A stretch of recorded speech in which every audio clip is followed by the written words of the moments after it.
Assalamualaikum warahmatullahi wabarakatuh. Bismillahirrahmanirrahim. Alhamdulillah wassalatu wassalamu ala Rasulillah wa ala alihi wa sahbihi ajma'in.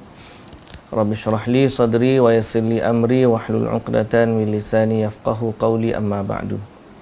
Alhamdulillah, para jemaah yang dirahmati Allah, para penonton, para follower yang ikut kuliah kita, dan semua sahabat-sahabat terutamanya ahli atau yang mengikuti kumpulan pertubuhan Quran Daily Malaysia PQDM yang telah lama kita bersama. Dan Alhamdulillah dalam rangka kita menambahkan kefahaman kita terhadap agama menerusi panduan Al-Quran dan juga As-Sunnah. Jadi sahabat-sahabat semua, sama ada di PQDM, sama ada di grup-grup yang lain, bahawa kita dalam kehidupan ini kena ikat diri kita dengan panduan daripada Allah dan juga panduan dari Rasulullah sallallahu alaihi wasallam. Dan Rasulullah sallallahu alaihi wasallam sendiri pun menerima wahyu dari Allah Subhanahu wa taala. Berarti asal semua ni adalah daripada Tuhan yang Al-Hadi. Dialah yang Maha memberikan hidayah. Yahdi man yasha'u ila siratim mustaqim. Dan kita juga baca dalam surah Al-Fatihah, kita minta hidayah dari Allah, kerana Allah lah pemilik hidayah. Adapun Nabi SAW penyampai sahaja, sehingga Allah Ta'ala tegaskan pada Nabi dalam Al-Quran, innaka la tahdi man ahbabta walakinna Allah yahdi man yasha'. Engkau, wahai Muhammad, tidak akan dapat bagi hidayah kepada siapa yang engkau suka, tetapi Allah lah yang memberikan hidayah kepada siapa yang Dia kehendaki. Justru hidayah ni milik Allah. Kita minta kepada Allah Subhanahu wa taala, Allah bagi kepada kita hidayah. Allah pandu kita dalam kehidupan kita.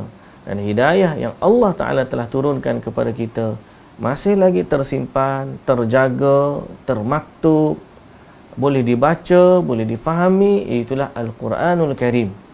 Dan juga hidayah yang merupakan penjelas kepada Al-Quran, iaitulah hidayah dari sunnah Rasulullah sallallahu alaihi wasallam. Jadi untuk tujuan itulah kita dalam siri kuliah-kuliah kita sebelum daripada ni, sebagai mukadimah, saya ingatkan balik kepada kita semua bahawa kita belajar Al-Quran, kita belajar As-Sunnah.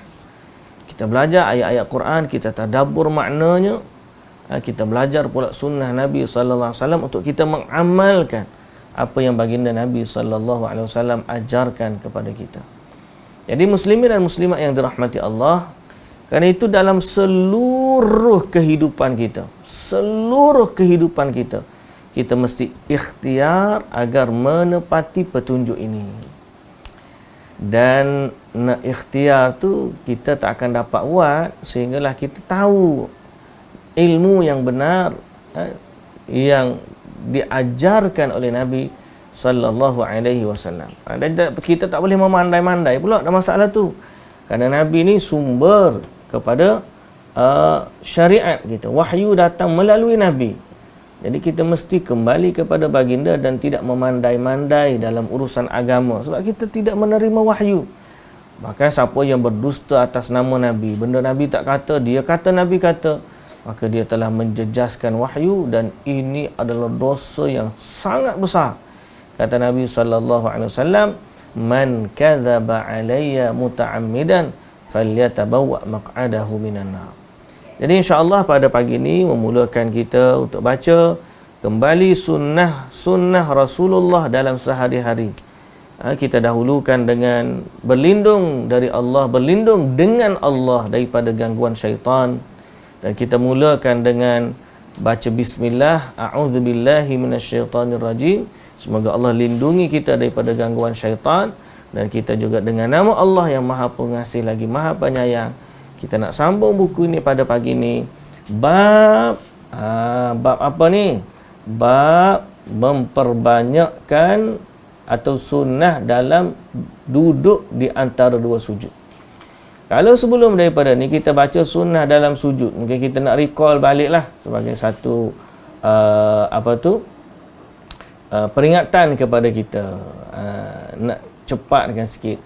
Pada minggu yang lalu, pertemuan kita yang dulu, Kita bincang sunnah dalam sujud. Sunnah dalam sujud, posisi tubuh kita renggang. Tangan kita, lengan dengan bahu, dengan rusuk kita ni jarakkan. Kemudian kalau kita solat sendirilah atau solat jadi imam. Kemudian yang kedua, kaki kita pun, perut kita dengan paha renggangkan. Satu keadaan kita sujud. Dan yang kita lupa nak bagi tahu pada minggu dulu ialah selain daripada kita bincang perkara yang sunat renggang tu, kita juga jangan miss yang wajib. Suka saya nak ingatkan bahawa yang Nabi SAW perintahkan kita sujud di atas 7 anggota. Umirtu an asjuda ala sab'ati adrub, kata Nabi.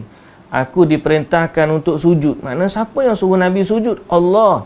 Berarti bila kita sujud ni, kita sujud kepada Allah. Dan Allah nak keadaan kita sujud tu begitu. Macam mana? Kata Nabi SAW, umirtu an asjuda ala sab'ati adrub. Aku diperintahkan untuk sujud di atas 7 anggota. 7 anggota tu, mana 7 anggota tu? Pertama alal jabhah. Jabhah ni dahi ni. Nah, yang ni wajib ni, bukan sunat ni, bukan sunat. Jadi jangan kita cerita kita buat sunat, kita miss yang wajib. Yang ni saya mungkin terlepas pandang pada kelas kita dulu. Adrub ni yang pertama dahi. Waktu Nabi SAW tunjuk dahi, baginda letak macam tu. Maknanya termasuk dahi ni adalah hidung kita lah. Alal jabhah. Maknanya gitu. Alal jabhah ni berarti dahi kita ni dengan hidung ni kena letak di atas tanah. Bila maksud letak di atas tanah ni memang penghinaan lah. Muka kita yang mulia ni, yang cantik dan mulus ni, orang kata mulus ni cantik ni tak? Orang lain lah, flawless. Muka ustaz ni tidak mulus dan flawless ni. Muka apa kira? Muka gapo? Tak kira lah muka gapo pun, tapi tidaklah mulus dan flawless tu. Muka kita ni, kita tundukkan kepada Allah serendah-rendah tempat. Maknanya, kalau rukuk tadi, kita letak muka kita ni separas pinggang kita. Separas punggung kita. Ni, sebagai bentuk pengagungan kepada Allah. Ta'zim. Allah, kami ni kecil, kamu besar, maha agung, maha besar, maha perkasa. Tunduk. Sampai dalam bab sujud, kita lagi tunduk daripada rukuk sehingga kita letak muka kita yang paling mulia dalam tubuh kita ni, kita letak sama tinggi, sama rendah dengan kedudukan kaki kita. Jadi sebab tu kena letak betul-betul, dengan penuh penghinaan kepada penyerahan, ke penghinaan saja, penyerahan diri kepada Allah. Allahu Akbar. Kita berasa bahawa kita letak dahi kita ni di tanah kerana menghinakan diri dan mengagungkan Tuhan yang maha agung, lagi maha besar, lagi maha perkasa, lagi maha bijaksana, lagi yang memiliki segala-galanya. Begitu keadaannya. Wajib ni, wajib tunduk. Jangan pula Allahu Akbar. Letak hidung tak kena. Jangan. Tunduklah dengan penuh penghinaan dan penyerahan diri kepada Allah Subhanahu Wa Taala. Itu baru anggota pertama, jabhah. Kemudian Nabi kata apa? Alal kaffaini, dua ni kena tetap. Jangan duduk kepal tangan kita. Dua ni macam ni. Dan Nabi SAW meletakkan kepalanya di antara dua tangannya. Mana bila sujud, tangan kiri kanan ni duduk sebelah kepala kita. Dua. Jangan kepal tangan. Jangan genggam tangan ni. Dia sujud. Jangan buat macam tu. Rendahkan. Biar sentuh tanah. Nampak? 3. 3 dah. 1 dahi, 2 tapak tangan. 2 lagi kepala lutut. Kepala lutut. 2 lagi ni kepala lutut. Jatuhkan, tunduk kepala kaki kita ni kepada tanah. kita pun tunduk, letak lutut dulu ke letak tangan dulu tu, itu perselisihan pendapat. Ada kata tangan dulu, ada kata lutut dulu. Itu tak apalah. Kita pun tak nak detailkan sangat perbahasan tersebut. Berdasarkan yang Nabi SAW larang, jangan turun seperti unta turun. Nampak uduh. Turun tu elok-elok. Seolah-olah kita ni dalam ketundukan, sopannya kita kepada Allah Subhanahu Wa Taala. Okey. Jadi tunduk. Saya kadang-kadang kita oleh kerana ada masalah, kadang-kadang tunduk, turun kaki lutut dulu, kadang-kadang turun tangan dulu. Sekurang-kurangnya kita buat dua-dua yang diperselisihkan tu dapatlah.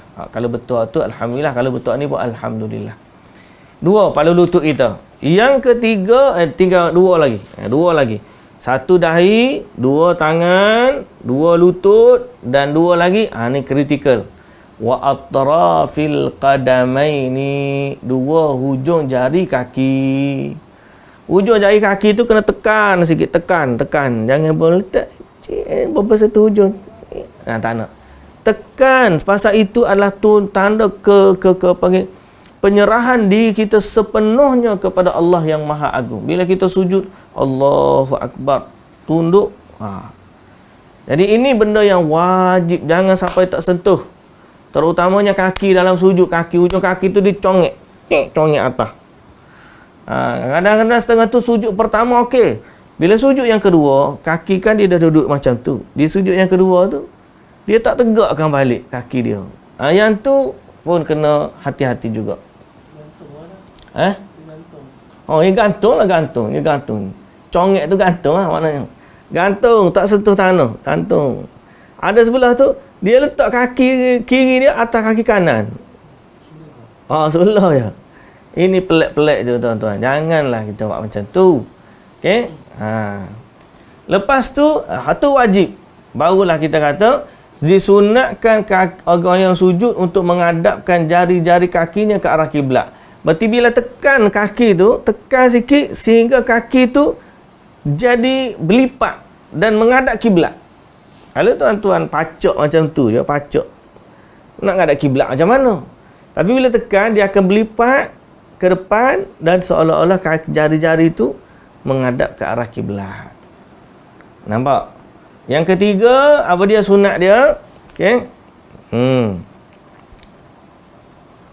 Disunatkan baca zikir-zikir sujud. Selain daripada hay'ah ni keadaan kita sujud, ialah bacaan dalam sujud. Apa dia bacaan dalam sujud? Zikir dalam sujud, subhana rabbiyal a'la tu okey dah. Yang tu hak utama, subhana rabbiyal a'la. Yang ni tambahan kepada subhana rabbiyal a'la. Yang subhana rabbiyal a'la ni kita tahu dah, ni hak utamanya sebab Nabi SAW suruh jadikan dia dalam sujud. Subhana rabbiyal a'la. Tambahan daripada subhana rabbiyal a'la tu apa dia? Tambahan dia. Kalau kita nak baca lagi, nak tambah panjang sikit ustaz, nak baca panjang ni, ni tambah dia. Bacalah doa subhanaka Allahumma rabbana wa bihamdika Allahumma ghfirli. Ini satu. Dah ingat dah kan? Minggu lepas kita baca dah. Ulang sekali lagi. Subhanaka Allahumma rabbana wa bihamdika Allahumma ghfirli. Subhanaka Allahumma rabbana wa bihamdika Allahumma ghfirli. Baca sekali ya. Tu nak suruh ingat tu nanti 3 kali tu. Tak ada nak suruh ingat. Kalau kira baca sekali je. Subhanaka Allahumma rabbana wa bihamdika Allahumma ghfirli. Baca sekali. Kalau nak baca lagi, tambah lagi. Subuhun quddusur rabbul malaikati war ruh. Baca lagi. Kalau nak panjang lagi, Allahumma laka sajadtu wa bika amantu wa laka aslamtu. Sajada wajhiya lilladhi khalaqahu wa sawwarahu wa syaqqa sam'ahu wa basarahu. Fatabarakallahu ahsanul khaliqin. Biasa ni ada setengah jadikan doa sujud sajadah. Sebenarnya sujud ni boleh baca je. Dan sujud biasa boleh baca. Even sujud sajadah pun kena baca subhana rabbiyal a'la juga. Sebab umum sujud ni doa dia subhana rabbiyal a'la. Sebab apa kita baca subhana rabbiyal a'la? Umum dia sujud ni. Cuba kita perhati makna dia. Subhana, maha suci Allah. Rabbi, Tuhanku. Subhanallah. Subhanallahi wa bihamdi. Subhanallah. Subhana rabbiyal a'la. Rabbiya, subhana, maha suci Allah. Rabbiya, Tuhanku. Al-a'la. Al-a'la ni maksud apa? Yang maha tinggi. Kenapa kita baca macam tu? Sebab kan waktu kita sujud, kita merendahkan diri. Sujud-sujud ni kita merendahkan diri kepada Allah Tuhan kita. Jadi bila kita rendah, kita puji dia tinggi. Barulah dia kena. Saya ni Allah, aku ni rendah, engkaulah yang maha tinggi. Seolah-olah macam tu. Subhana rabbiyal a'la. Jadi jangan miss baca doa subhana rabbiyal a'la dalam sujud. Kalau sujud tilawah pun baca yang ni lah. Sujud sejadah baca ni juga. Sebelum daripada kita baca sajada wajhiya lilladzi khalaqahu wa sawwarahu wa syaqqa sam'ahu wa basarahu fatabarakallahu ahsanul khaliqin. Sebelum baca tu pun kita baca subhana rabbiyal a'la. Biar kita puji Allah yang maha agung, maha tinggi. Dalam keadaan kita pula merendahkan diri kita serendah-rendah tempat. Allahu akbar. Bergabung dua ibadat. Ibadat menundukkan diri serendah-rendah kedudukan, dan ibadat mengagungkan Allah pada setinggi-tinggi kedudukan. Anggota kita tunduk serendah-rendah kedudukan, sujud. Adapun lisan kita sedang puji Tuhan yang maha tinggi dan tidak ada yang lebih tinggi kedudukannya daripada Allah. Ajaibnya. Solat ni ajaib, tuan-tuan. Solatlah dalam keadaan kita memahami apa yang sedang kita buat, bukan sekadar ikut-ikut je. Jadi kalau dia baca sujud sejadah macam mana? Baca subhana rabbiyal a'la. Ini doa lafaz umum doa dalam sujud, dalam mana-mana sujud. Subhana rabbiyal a'la. Sebab Nabi kata ij'aluha fi sujudikum. Bila turun ayat Quran, sabbihisma rabbikal a'la, Allah Ta'ala, Nabi kata ij'aluha fi sujudikum, jadikan bagi sabbihisma rabbikal a'la, perintah bertasbihlah kepada Tuhanmu yang maha tinggi. Jadi perintah yang diberikan untuk kita oleh Nabi SAW, baca doa tu dalam sujud kita. So kita bacalah. Itu yang asal. Itu yang asal. Muslimin dan muslimat yang dirahmati Allah. Ada lagi. Allahumma ufilli dhambi kullahu diqqahu wa jillahu awwalahu wa akhirahu alaniyatahu wa sirrahu. Ini juga kita baca doa keampunan waktu sujud. Dan ada lagi doa Allahumma inni a'udzu biridhaka min sakhatik wa bi mu'afatika min 'uqubatik wa a'udzu bika minka la uhsi thana'an 'alaika anta kama athnaita 'ala nafsik. Ini doa-doa yang pernah diajar dan dibaca oleh Nabi SAW. Dan setelah itu sunatnya kita baca subhana rabbiyal azim dalam rukuk, subhana rabbiyal a'la dalam sujud. Kita baca sebanyak 3 kali. Yang pertama tu kira yang wajib, yang kedua dan ketiga tu dah kira sunnah. Baik. Muslimin dan muslimat yang dirahmati Allah, dah habis tu baca subhana rabbiyal a'la ke, baca doa-doa lain ke, disunatkan juga untuk baca apa-apa doa dalam sujud. Banyakkan doa. Lepas habis tu kita nak doa dalam hati ikut bahasa Melayu boleh, doa ke Arab boleh, doa ke Cina boleh. Doa ni adalah lafaz kita untuk kita minta kepada Allah Subhanahu wa taala. Jadi kalau dia rasa tak hafal doa, dia doa ke Melayu, bahasa dalam hati dia lah. Okey. Cuma nak sebuah faham bahawa waktu merokok ni waktu mustajabnya doa. Kerana tu kita lah ni dalam waktu mustajab, dalam waktu kita ni panggil meminta dan mengharapkan bantuan dari Allah Subhanahu Wa Taala berkaitan dengan urusan kepimpinan yang ada di tempat kita ni. Kita banyakkanlah juga berdoa kepada Allah agar Allah Subhanahu Wa Taala melantik orang yang baik untuk memimpin kita. Doalah sebanyak-banyaknya, dan dia boleh doa dalam sujud kita. Ingat boleh doa dalam sujud kita. Baik, ni baru kita nak masuk dalam sunat-sunat duduk dalam duduk di antara dua sujud. A'udzubillahi minasyaitanirrajim. Baik. Sunnah-sunnah dalam duduk antara dua sujud. Termasuk sunnah orang yang salat menghamparkan kaki. Termasuk sunnah orang yang solat, patut koma dia di sini ni, menghamparkan kakinya, kaki kirinya dan duduk di atasnya, sementara kaki kanan ditegakkan. Nampak tak? Macam duduk di antara dua sujud tu biasalah duduk tahiyyat awal orang panggil. Masa duduk tu, hak sunatnya duduk di atas kaki kiri. Kaki kiri duduk di atas letak bawah tubuh kita duduk di atas kaki kiri tersebut. Tu. Kemudian kaki kanan pula tegak. Macam kita tasyahud awal lah. Hal ini berdasarkan hadis dari Abu Humaid As-Sa'idi radhiyallahu anhu. Tengok. Sahabat-sahabat ni, sebab tu kita orang yang ikut sunnah ni kan, kena rajin baca hadis lah. Kena tahu kenapa kita buat macam tu. Dan kita nak kempen orang tu pun kerana kita nak suruh kembali kepada sunnah yang Nabi SAW ajar. Nabi ni hatta hai'ah, cara duduk pun Nabi bincang. Cara duduk pun Nabi ajar. Nabi tunjuk contoh. Dan ini menunjukkan bahawa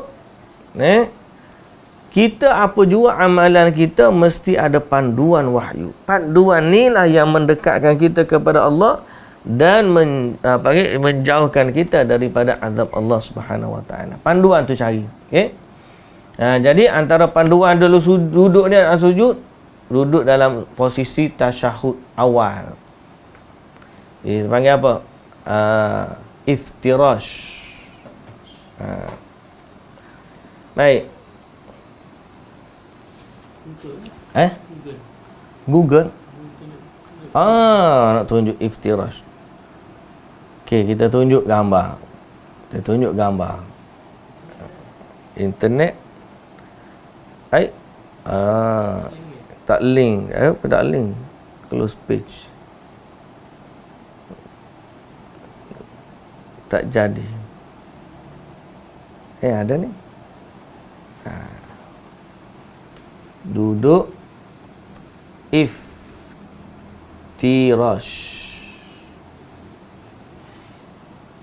atau duduk iftirash. Iftirash mana ni? Iftirash H lah. Kata Y. Cari dulu. Tu dia. Duduk macam ni Kita ambil gambar ni lah.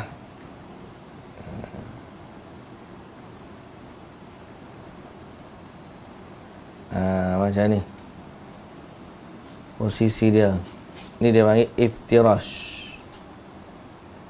Nak besar ke? Boleh besar. Ni. Ni beza dia ni. Nampak ni. Nak buka mana besar?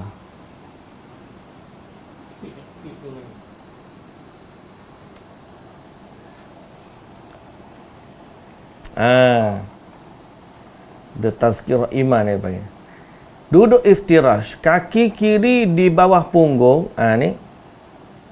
Nampak ni? Kaki kiri di bawah punggung. Kaki kanan dipacakkan. Ni panggil pacak.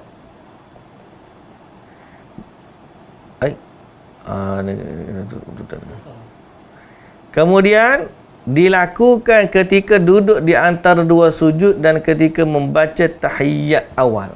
Ni dia iftirash kita panggil. Kenapa namakan iftirash? Iftirash ni macam hamparan.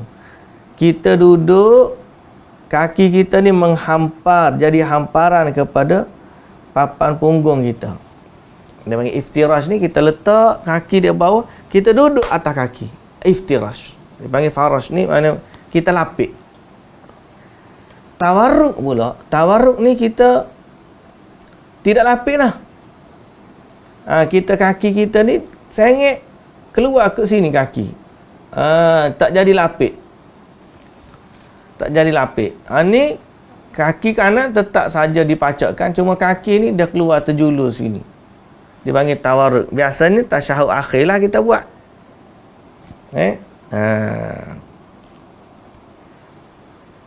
Baik. Ni nampak gambar Dah nampak gambar. Besar. Nampak dah tak? Tu dia. Besar lagi.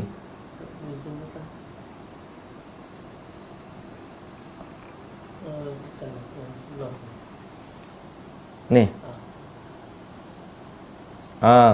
Nampak dah besar. Inilah tempat duduk iftirash. Iftirash. Ni tawarruk. Dah nampak dah? Okey. Kita kembali kepada kitab kita. Yang kedua, sunatnya memanjangkan rukun ini. Sunatnya memanjangkan rukun ini. Maknanya janganlah kita kata semayang tu duduk antara sujud. Ciup, ciup. Naik. Ciup, ciup. Bunyi siap bunyi ciup namanya. Nak ayat cepatnya. Allahu Akbar. Nak pergi mana? Kat lorak-lorak ni panggil. Jangan pendekkan. Duduk antara dua sujud ni duduk tenang je. Allahu Akbar naik. Subhana rabbiyal a'la. Rabbighfirli warhamni. Duduk tenang-tenang baca doa hak Nabi ajar tu. Barulah sujud pula kali kedua. Jangan Allahu Akbar, Allahu Akbar, Allahu Akbar. Orang belakang berterabur nak ikut. Jadi sunat memanjangkan rukun ini. Yang ketiga, sunat juga saat hendak bangkit ke rakaat yang kedua atau empat untuk duduk sejenak sebelum berdiri. Yang ni kita bagi jalsah istirahah. Sebelum ni hak kita sebutlah. Dia tidak memiliki zikir khusus. Tak adalah kata Allahu Akbar tu nak baca apa-apa, dak duduk je kemudian naik semula. Tak payah baca apa-apa. Kalau baca pula dah jadi pelik pula nanti. Duduk ini disebut jalsah istirahah, yakni duduk solat. Jalsah istirahah ni keadaan duduk yang rehat dan tidak memiliki zikir khusus. Amalan ini valid dari Nabi SAW dalam beberapa hadis. Antaranya hadis Malik bin Al-Huwairith radhiyallahu anhu. Ia melihat Nabi SAW salat. Tatkala baginda pada rakaat ganjil, baginda tidak bangkit melainkan duduk terlebih dahulu. Malik bin Al-Huwairith ini pula yang meriwayatkan hadis, salatlah sebagaimana kamu lihat aku salat. Jadi Malik bin Huwairith kata waktu Nabi SAW suruh salat tu, Nabi tak bangkit waktu keadaan 3 ataupun 4 yang genap ni. Nabi tak bangkit melainkan Nabi duduk dulu. Daripada sujud tu duduk sekejap kemudian naik semula. Dan waktu duduk sekejap tu tak ada apa-apa doa dia baca. Okay? Dan hadis yang kedua, hadis Abu Humaid As-Sa'idi radhiyallahu anhu yang diriwayatkan oleh Ahmad dan Abu Daud, dinyatakan bagus sanadnya oleh Ibn Baz. Dalam hadis itu Abu Humaid menceritakan kaifiat salat Nabi sallallahu alaihi wasallam dan menyebutkan tentang jalsah istirahah. Bersamanya ada 10 orang sahabat dan mereka membenarkannya sehingga ini semakin menguatkan kesunahannya. Dalam Syarh Al-Kabir dikatakan ianya hadis yang sahih, maka hendaknya diamalkan. Hendaknya diamalkan, yakni jalsah istirahah. Perkataannya dan tatkala pada rakaat ganjil dalam salatnya maksudnya adalah rakaat pertama dan ketiga. Maksud tidak bangkit adalah ke rakaat kedua atau keempat, melainkan beliau duduk terlebih dahulu. Jadi naik rakaat pertama dan ketiga tu memang tidak ada rehat lah, sebab memang atau di situlah duduk jilsah istirahahnya. Pada rakaat kedua dan keempat kalau ada, tak adalah jilsah istirahahnya sebab masa tu dia nak baca tasyahud dah. Okey. Jilsah istirahat ini diperselisihkan tentang kesunahannya, namun yang benar ialah sunnah secara mutlak berdasarkan hadis Malik dan Abu Humaid tadi. Di antara yang menguatkan pendapat sunnah secara mutlak adalah Al-Imam Nawawi, Al-Imam Syaukani, Syekh bin Baz, Syekh Al-Albani rahimahumullah, dan juga Lajnah Ad-Daimah Arab Saudi. An-Nawawi berkata, inilah pendapat yang benar berdasarkan dalil-dalil yang sahih kepadanya. Okey, settle. Bab duduk di antara dua sujud dan juga sujud. Nah, kita pergi pula kepada bab yang seterusnya. Bab seterusnya ialah sunnah-sunnah dalam tasyahud. Sunnah dalam tasyahud. Berapa muka surat kita sunnah dalam tasyahud? Panjang juga.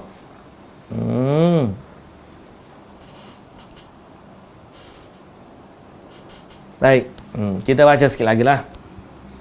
Tak boleh banyak, ambil sikit.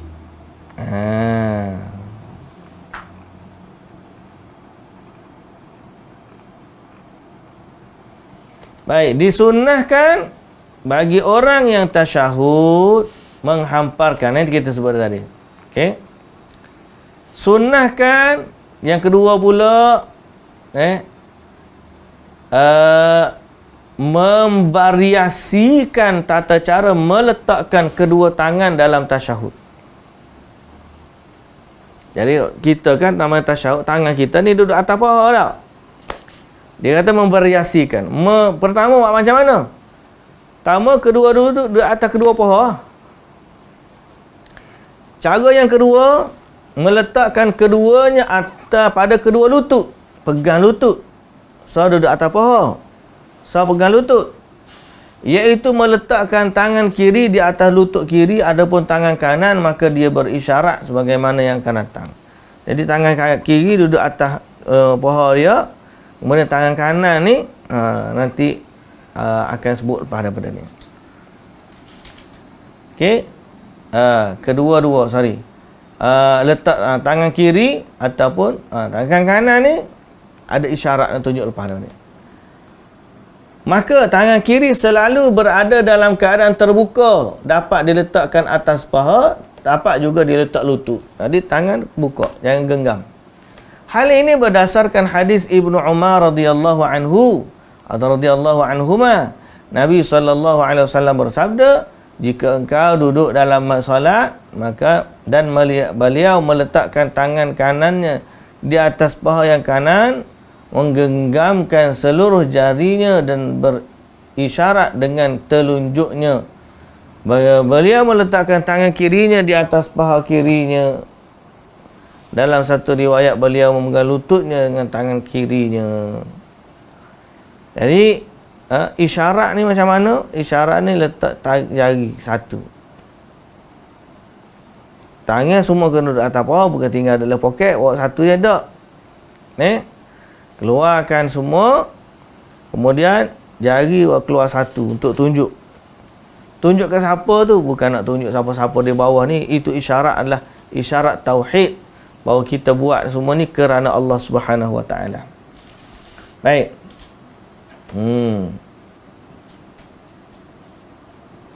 Hal ini berdasarkan hadis Ibnu Umar radhiyallahu anhu, Rasulullah sallallahu alaihi wasallam kata, dia kata, jika baginda duduk dalam solat, baginda meletakkan tangan kanannya atas paha kanan, kemudian menggenggamkan seluruh jarinya dan berisyarat dengan telunjuknya. Baginda meletakkan tangan kirinya atas paha kiri. Dalam satu riwayat, baginda memegang lututnya dengan tangan kiri. Walaupun benda ni pada kita nampak, kiri kanan lebih kurang je, apa salahnya? Tak, agama ni terutama je dalam ritual ibadat ni sangat-sangat kita kena perhatikan. Sangat-sangat kita kena perhatikan, walaupun benda tu kecil. Sangat-sangat kita perhatikan walaupun benda tu kita tengok macam kecil, sebab dia adalah sunnah daripada sunnah Nabi sallallahu alaihi wasallam. Sunnah dari Nabi sallallahu alaihi wasallam. Adapun cara meletakkan jari pula. Tadi tangan. Tangan ni duduk di lutut boleh, duduk di paha boleh. Sekarang ni jari ni pula macam mana? Pertama, menggenggam jari-jari kanan seluruhnya, kemudian bagi isyarat dengan tunjuk. Pegang, genggam, angkat. Satu. Adapun tangan kiri dalam keadaan terbuka. Ini berdasarkan hadis Ibnu Umar radhiyallahu anhu yang telah lalu, baginda menggenggam seluruh jari-jarinya dan berisyarat dengan jari setelah ibu jari. Okey. Bagi isyarat, genggam, tunjuk satu. Kedua, menggenggam kelingking dan jari manis, melingkar ibu jari dan telunjuk, kemudian berisyarat dengan telunjuk. Yang tadi genggam macam ni semua, naik je satu. Yang kedua, genggam dua jari ni, manis dengan kelingking. Jari tengah buat apa? Buat lingkaran. Kemudian jari telunjuk buat isyarat telunjuk. So ada dua variasi ni. Variasi genggam dan tunjuk. Variasi yang kedua, genggam dua jari, temukan satu bulatan, kemudian tunjuk. Nampak tak? Ada Google juga.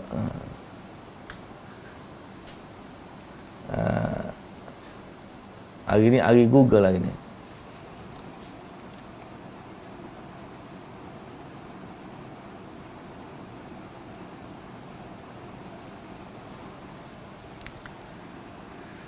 Jari dalam tasyahud.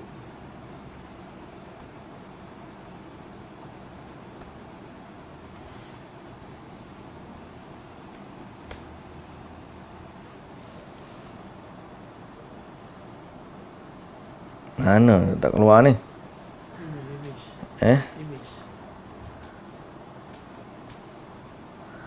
Terakal. Satu, genggam habis. Nampak tak ni?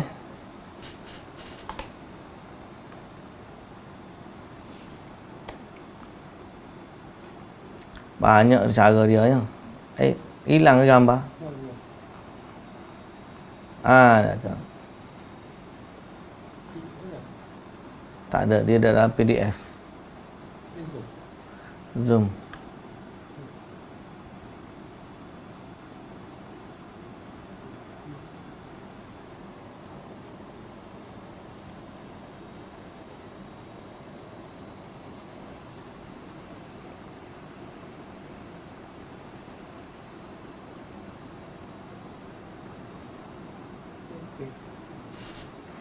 Okey. Nampak? Kita tengok pada gambar. Dua sifat. Pertama, genggam. Genggam penuh, keluar satu jari. Macam gambar sebelah kiri tu. Yang kedua, genggam dua jari, buat lingkaran. Kemudian baru tunjuk. Sebab apa kita buat macam ni? Bukan saja-saja tuan-tuan muslimin dan muslimat yang dirahmati Allah. Agama ni ada panduan dia. Kita buat macam ni sebab Nabi diriwayatkan buat macam ni. Bukan saja suka-suka je nak buat. Dah. Dalam hadis riwayat Imam Muslim, Nabi SAW menunjuk dengan jarinya bagi melihat ibu jari dengan jari tengah. Ibu jari dengan jari tengah. Dan Rasulullah SAW membuat lingkaran dengan kedua ibu jari, dengan keduanya, yakni ibu jari dan jari tengah. Tunjuk penuh, kemudian ataupun tunjuk bulat macam tu. Nampak tak?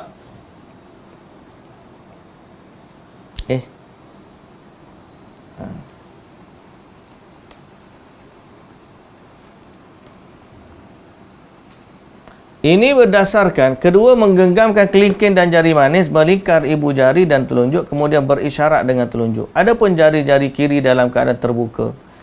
Ini berdasarkan hadis Ibnu Umar radhiyallahu anhu yang lalu. Dalam sebuah riwayat disebutkan Nabi sallallahu alaihi wasallam ketika jika beliau duduk untuk tasyahud, baginda meletakkan tangan kirinya atas lutut kirinya dan meletakkan tangan kanannya atas lutut kanannya. Baginda membuat angka 53 dan berisyarat dengan telunjuknya. Macam mana 53? 53. tak reti nak tunjuk 53 macam mana. Tak ada. Dia memang ada cara kiraan dia. Tapi isyarat 53 tu salah satu daripada kita sebut tadi. Baik, disunnahkan untuk memvariasikan bacaan tasyahud. Okey, bacaan tasyahud ni pula muslimin dan muslimat, itu keadaan kita duduk dan bacaan tasyahud ni kalau kira sangat penting, sehingga Nabi SAW mengajarkan para sahabat seperti mana mengajarkan Al-Fatihah. Dan lafaz dia yang ada seperti berikut. At-tahiyyatu lillah wassalatu wattayyibat. Assalamu alayka ayyuhan nabiyyu wa rahmatullahi wa barakatuh. Assalamu alayna wa ala ibadillahi salihin. Ashhadu an la ilaha illallah wa ashhadu anna Muhammadan abduhu wa rasuluh. Jadi ini lafaz yang pertama. At-tahiyyatu wassalawatu. At-tahiyyatu lillah wassalawatu wattayyibat. Ada juga kita nak baca at-tahiyyatul mubarakatus salawatut tayyibatu lillah. Ni B ni. Biasa kita nak baca ni. At-tahiyyatul mubarakatus salawatut tayyibatu lillah. Assalamu alayka ayyuhan nabiyyu wa rahmatullahi wa barakatuh. Okay, ini lafaz yang kedua. Lafaz yang ketiga at-tahiyyatut tayyibatu lil-utus salawatu lillah. Assalamu alayka ayyuhan nabiyyu. Ada beberapa yang lebih kurang hampir sama, tapi kerana detailnya ulama hadis ni, dia nak cari mana yang lebih tepat daripada Nabi sallallahu alaihi wasallam. Jadi disunatkan untuk membaca yang ini kadang-kadang, yang baca yang lain kadang-kadang, sebagaimana ini adalah kaedah yang berlaku dalam sunnah-sunnah yang memiliki tata cara seperti tertentu. Baik, muslimin dan muslimat yang dirahmati Allah, disunahkan untuk duduk pada tasyahud akhir dengan cara tawarruk. Tawarruk gambar tadi itu dalam salat 3 rakaat dan 4 rakaat. Tawarruk ni ada dalam salat rakaat yang kedua dan salat 3 rakaat dan 4 rakaat berada pada tasyahud akhir. Maksudnya, duduk pada tasyahud akhir jika salatnya 4 rakaat atau 3 rakaat, duduk di atas bokongnya yang kiri. Tawarruk memiliki beberapa bentuk, maka disunnahkan juga untuk memvariasikannya.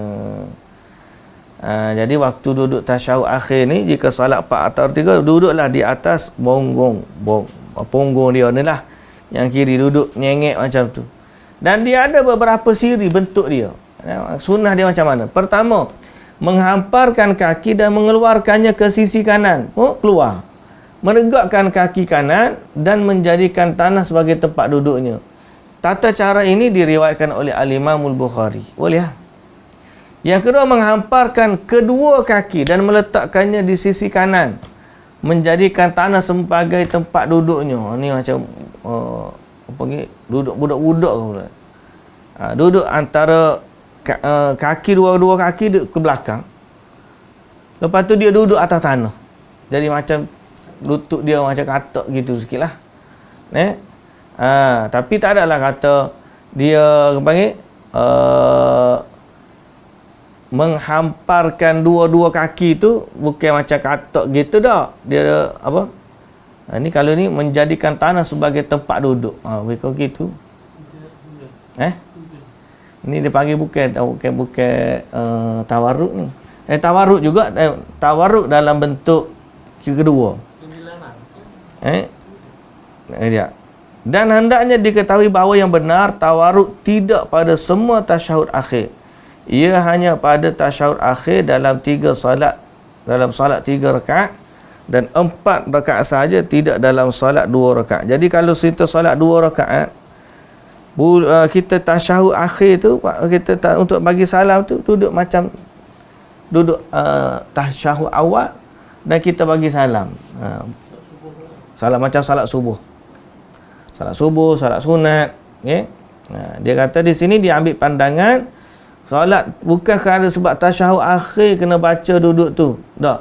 Kalau dia solat tasyahud tu yang ada akhir tu, Ya, dialah salat tasyahud awal, dialah tasyahud akhir sebab 2 rakaat je. Jadi pada keadaan tu dia duduk di antara macam iftirash tu. Baik. Kemudian dalam bab tu selawat pula. Allah selawat. Selawat nanti ni kita ni kena apa tu? Ni kita tengok jenis-jenis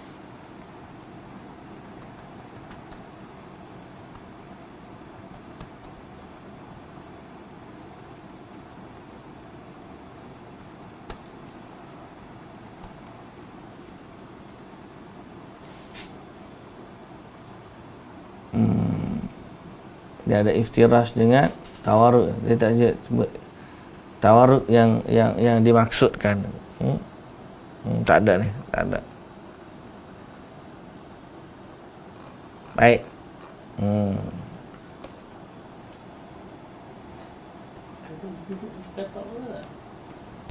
Papa punggung dia duduk bawah.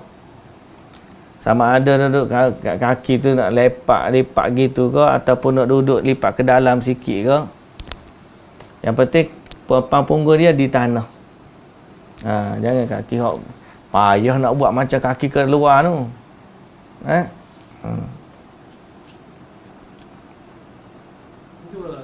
Duduk macam gatal. Kelak ni. Lipat dah. Lipat kedua-dua kaki dia menghampar kedua kaki lalu meletakkannya ke sisi kanan. Hampar dua kaki lalu meletakkannya ke sisi kanan dan menjadikan tanah sebagai tempat duduk. Ni bersimpuh ni. Dua-dua tu belah kanan. Bukan satu, dua-dua belah kanan. Bukan duduk katak tu. Dia dua-dua tu duduk sebelah kanan bersimpuh lah. Macam kita kan? Bersimpuh. Satu sebelah kaki je ke kanan. Satu kaki kanan, kiri ke kanan, tapi kaki kanan tegak. Ni dua-dua tu ke belah kanan. Ini bersimpuh. Itu tak payah baca lah. Tak baca lah. Yang kedua ni tak baca lah. Tata cara seperti ini diriwayatkan oleh Abu Daud dan Ibnu Hibban dan Al-Baihaqi. Jadi kalau orang tu dalam apa tu, dia tasyahud, dia boleh duduk macam bersimpuh jugalah. Baik, muslimin dan muslimat yang dirahmati Allah Subhanahu wa taala sekalian, dan hendaknya diketahui bahawa yang benar tawar ini kita dah baca tadi. Dan sekarang dalam bab selawat pula kepada Nabi sallallahu alaihi wasallam. Dalam bab selawat ni, maknanya tasyahud ni dia ada terbahagi. Bacaan kita ni ada dua lah.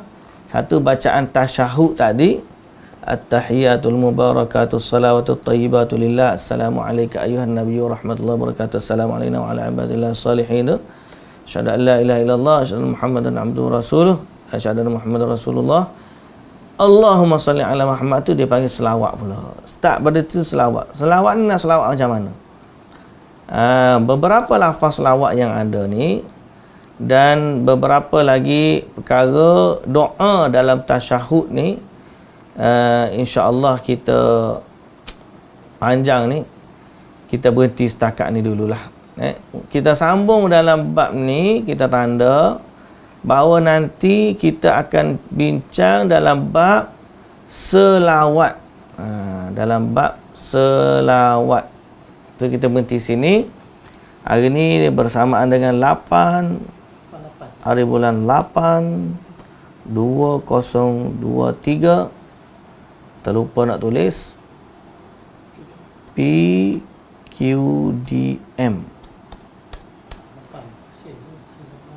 siri ke-8. Siri 10. Siri 10. Okey.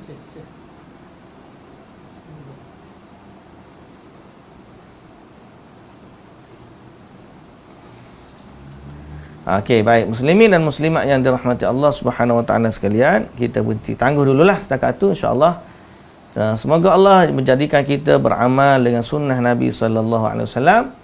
Wallahu taala alam. Subhanakallahumma wa bihamdika asyhadu an la ilaha illa anta astaghfiruka wa atubu ilaik. Aqulu qawli hadza wa astaghfirullahal azim li wa lakum. Assalamu alaikum warahmatullahi wabarakatuh.